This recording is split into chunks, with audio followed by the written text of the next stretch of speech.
አሻም ቴሌቪዥን ሙሉ በሙሉ ስርጭት ማቆሙን አሳውቋል። በጉዳዩም ላይ እንግዲህ አሻም ሚዲያ ትሬዲንግ አክሲዮን ማህበር የቦርድ አባላቶች ይፋዊ መግለጫን ሰጥተዋል።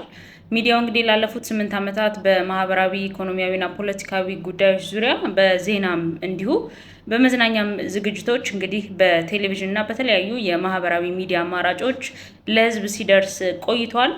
ይሁን እንጂ ከዚህ በኋላ እንግዲህ እንደቀደመው ለመቀጠል በተለያዩ ምክንያቶች ፋይናንስን ጨምሮ አቅም ስለሌለው በቴሌቪዥንም ሆነ በየትኛውም የማህበራዊ ሚዲያ አማራጮች ከዛሬ ታህሳስ 1 ቀን 2018 ዓ.ም ጀምሮ ሙሉ በሙሉ በይፋ ስርጭት ማቆሙን በመግለጫው አሳውቋል።